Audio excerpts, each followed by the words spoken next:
के पवित्र नाम की जय। उसका वचन आज हमसे यूँ बातचीत करता है कि उसने ऊपर से हाथ बढ़ाकर मुझे थाम लिया और मुझे गहरे जल में से खींचकर बाहर निकाला। दूसरा शमूएल उसकी 22 उसकी 17 आयत हमसे यूँ बातचीत करती है।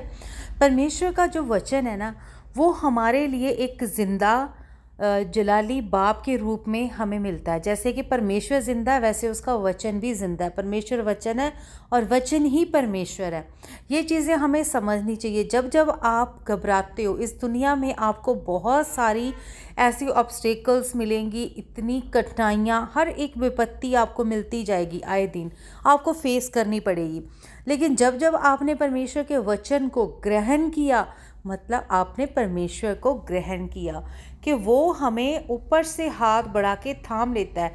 चाहे आज हम कितने भी दुखों में, तकलीफ़ों में घिरे रहें, ये नहीं इसका मतलब कि हम गहरे जल में से खींचकर बाहर निकालना, मतलब कि हम ये नहीं कि अगर हम कहीं डूब रहे हैं तो तभी हमें निकाला परमेश्वर ने, नहीं।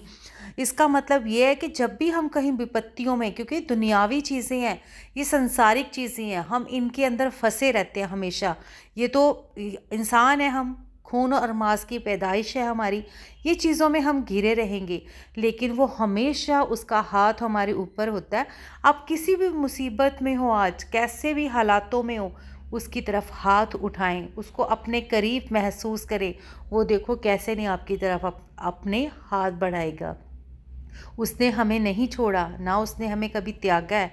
हम कहीं ना कहीं अपनी परिस्थितियों के हिसाब से परमेश्वर को इस्तेमाल करते हैं कि ज़्यादा दुख हो, तकलीफ़ हो तो तभी हम उसको इस्तेमाल करते हैं, अदरवाइज़ हम इन चीज़ों से हट जाते हैं। कुछ चीज़ें ऐसी आती हैं हमारी लाइफ में, लेकिन मैं कहती हूँ कि जैसे हम रूटीन में खाना खाते हैं, तमाम काम करते हैं ना, अपने दिन की शुरुआत के जो हमारे डेली चीज़ें होती हैं, हम उस चीज़ को भी तो अपने डेली रूटीन में लाते हैं ना।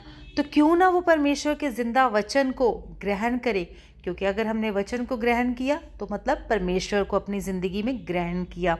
ये सबसे बड़ी चीज़ है आज के टाइम पे, कि जब जब हम परमेश्वर को याद करते हैं तो हम उसकी भलाइयों को भी याद करते हैं। वो स्वरदा हमारे हाथ पकड़ के रखता है, थाम के रखता है, हमारे हाथों के साथ उसके हाथ हमेशा मिले रहते हैं। जैसे एहसास आप कर सकते हो कि परमेश्वर ने आपका ऐसे हाथ पकड़ा, आपको एक सेकंड के लिए फील करो और आपको उसी टाइम इतना इत्मीनान मिलेगा ना। अगर आपको ये वचन आज आपके दिल को छू रहा है तो जरूर आमीन टाइप करें। धन्यवाद।